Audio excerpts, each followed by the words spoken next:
Hey guys, it's Morgan coming back to you with another suspension video on Adam Does Dirt Bikes Hard Enduro Bike. We got this thing really close to being together. It runs now. New chain sprockets. Massive thank you to DDC Racing for that. Brand new O-ring chain, new front sprocket, run 1352. Pretty excited about that. We got our Bulletproof Designs radiator guards. We got a few more Bulletproof Designs parts coming. But today's video is about the shock. We're going to be revalving that shock and setting it up specifically for Adam and specifically for hard enduro. If you haven't seen the fork revalve video, people seem to have been really enjoying that. Comment below if you like that video. Check that thing out. It shows a little bit about like kind of the big differences in the valving in that. We're going to do the same thing with this one. Let's dive in.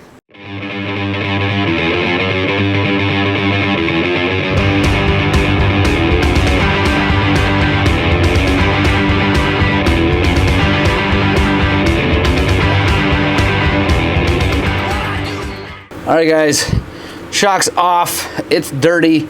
It's not horrible dirty because I did wash the bike pretty well, but it's definitely dirty. It's also been leaking. So gonna take the spring off of it, let the nitrogen out of it, and go clean this thing up. And when I get that done, I'll be right back. We'll disassemble it and show you what we're gonna do. All right, guys, gonna start by, we got everything apart and kind of cleaned up. It's not super clean yet because we're gonna disassemble a little bit more before we get it really clean. We're gonna take the piston reservoir, the nitrogen reservoir, off of this. Now we have, this is a really cool little pin wrench. It's pretty sweet because it comes with lots of little pins. You put the right pins in there. Now we're going to break this loose. You also need to heat this up with a torch.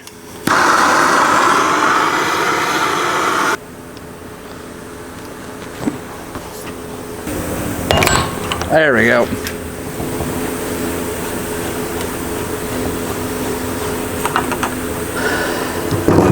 All right, now we're gonna take the high speed out so we can get this shock body down to just its bare bones, and we can really get it clean. All right, now I'm gonna clean this thing up even better, and then we'll take the valving apart and take a look at that. All right, guys, now we are going to take this apart. This top part is this bottoming control, and we're actually not going to valve that. So we're going to take it apart, and we're going to set it out of the way and keep it all together. We don't change that. And it's not that we never change it, we're just not changing it for this setting. Get it on a rod like that, then set it over out of the way.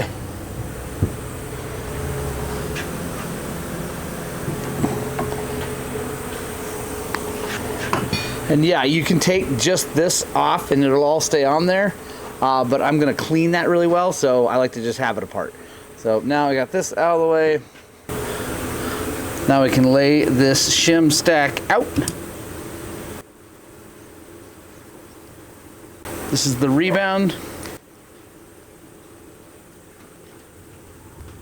All right, there we go, guys.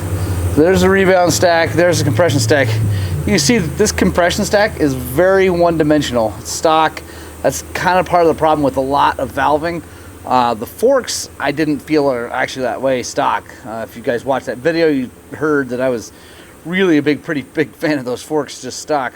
But this is super one-dimensional. These are all the same size and thickness, and then they just taper off a little bit. So let me get the spec and we'll lay out the other valve and we'll talk about the differences. All right, guys, so I'm sorry I had to tear this apart. We didn't have a whole bunch of 16mm shims that's inside diameter because this is ancient and all the bikes now have 12s or smaller, you know, anyway, whatever. There it is again, the anyway, whatever. So I didn't have them, so I had to like borrow shims from the other stack and then peel out the shims. So I don't have them like side by side, but you can see here it is definitely different. But the biggest difference is we got this way different crossover up here. It didn't really have a crossover before, and a few less and thinner big shims anyway. So this is definitely going to move a little more freely for Adam. The rebound actually stayed the same. We kept the rebound the same.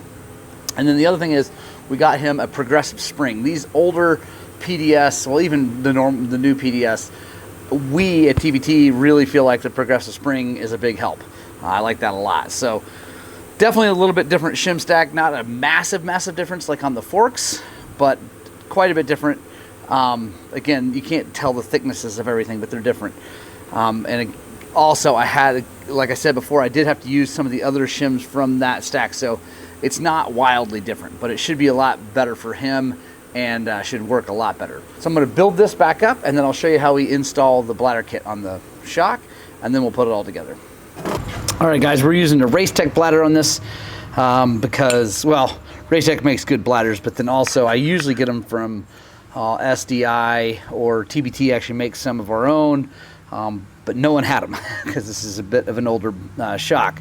So I like to take this, take the bladder, and I peel that. A little bit of grease, because when you take the thing back apart again to service it, trust me, you want that on there. So now reinstall. I take a little bit of grease around here, just a tiny bit to lube that up.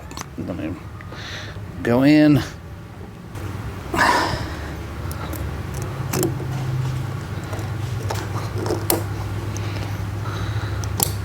All right, now what I'm going to do, I'm going to take a little bit of red Loctite on these threads. We're going to screw this thing on, and we have a strap wrench to help tighten it down since there's no pins or anything. Got a new O-ring on there.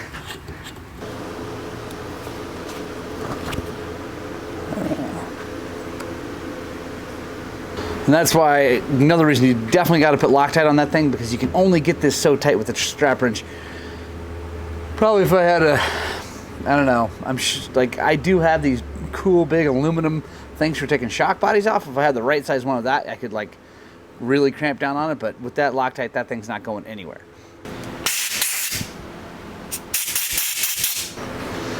All right, guys, got our high speed all cleaned out. We did not change this on this one. A lot of times we do valve the high speed, but this one we leave alone. So no big deal. I'm gonna put that on here, and I'm gonna bleed this a little bit different than than I did the other one, just to show you guys, because I had one of you guys comment, how come you didn't do it this way? So I will do it the way that you guys mentioned it. Either way works. I put the whole shock together dry, put the piston and everything in there, and then poured shock oil in this way, and then bled it for a while, and then got the rest of it out the bleed hole. But this time I'm going to do it the way we do Japanese shocks, or the way I learned how to do Japanese shocks. So we're going to put the high speed all in. Going to open up all the valving, and I'm not counting anything because I have new specs for all this stuff. All right, so this version, guys, we're going to take our shock oil, we're going to run it down in there. And don't go crazy.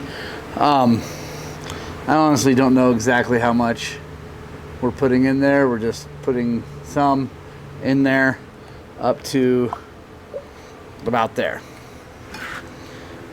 Like one of our pig mats, going to put it down here in case we spill some. I'm going to take our shaft,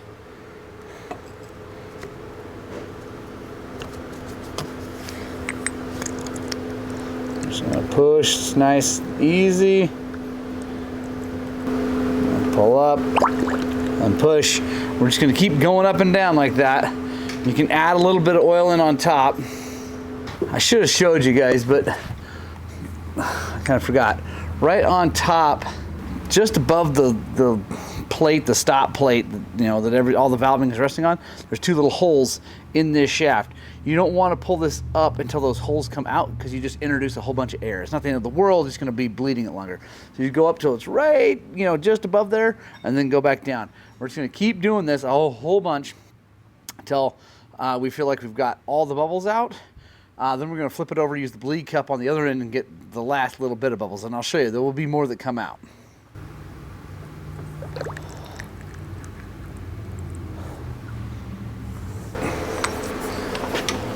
All right, guys. So I feel like I got all the bubbles out, or at least most of them.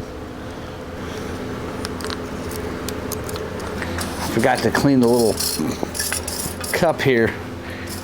We gotta get that cleaned out before we put this back together.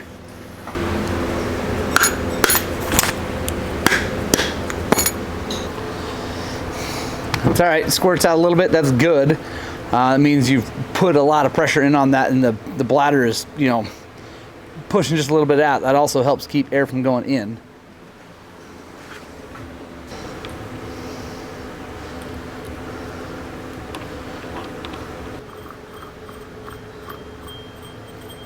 All right, now I got a bleed cup. Now we're just gonna pump this thing like we did on the other shock, and boom, whole bunch of air just came out. So that's why this is, to me, this is a must. Doing the other way, it actually might help bleed this a little bit faster, but you end up having to be here anyway. So for me, it's like, might as well just put it together really quick, because it's easy to put it together dry. And to me, you don't end up spending that much more time this way. There we go. There's some more air. Something I don't know if I've ever said before, guys. When you push up and the air's coming out, it's good to just leave it up for a little ways. I mean, you can go up and down and get a bunch of the big bubbles out, but eventually you'll start to see it's like really fine little bubbles. And that's the stuff that you don't want to get trapped in between the shims. It's not the end of the world. Honestly, 99% of us could never even tell the difference. But you want to keep as much air as possible out of there. So I like to push it up, let those bubbles rise to the top and go away before I suck it back down. Because if you watch, you can actually see it sucking some of those fine bubbles back in if you go too quickly.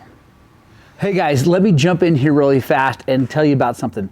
We have an Amazon affiliate account, and what that means is we have a store where you can go buy things and it helps us out. But more importantly, what you can do is you can set up a quick link to go to our homepage in Amazon first, and then you go search for whatever else you want to buy at Amazon. If you go through our page first, then we get a little kickback on anything you buy, and that really, really, really helps this channel out. It helps us keep doing awesome builds like Adam's bike or anything else we're doing. So I would love to show you how to do that real fast. Join me. Come over to our computer. Let's open up a browser, amazon.com/shop/Highland Cycles. Boom, there is our Amazon page. Got all of our new merchandise here. So if you buy stuff there, that's great. Here's the thing. If you go here first and then you look up a Vizio TV and you wanted to buy this 50-inch TV, that would get a little bit of a kickback because you got to Amazon through our page. To make this easy on you, and it doesn't cost you any more,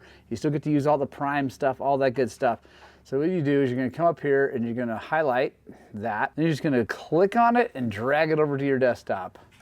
And bam, there is the Highland Cycles. It says Highland Cycles Amazon page. That's great. All right, if we click on it, boom, it goes to our page. Now you go and do whatever you want to do. That would really, really help us out a ton, and I would just love it. So we're trying to really grow this channel, do a lot of really cool things. All that stuff costs money. I appreciate everything you do. I'm gonna keep making the videos for free. Don't worry, there'll never be like a paywall to see the videos we make. Don't worry about that. But if you wanna help us out, this is an easy, free way to do it. Thanks a lot, let's get back to the video. All right, got the shock back on, got the progressive spring on, the all-important TBT sticker. Clickers are set. Just so you know, the clicker settings, we got them 22 out on rebound and 20 out on compression. And basically the high speed all turned all the way out, like 2.75, pretty much just opens it up. So is basically this bike is gonna be way squishier than it was before and should be really well set up for Adam. I can't wait for him to get on it and ride it and give us a report. Make sure you subscribe, guys, because he's picking this bike up here in the next couple days, few days, whatever, soon. And he's gonna get out and actually beat on it and really make sure everything is good before we put it in a crate to send it to Hawaii.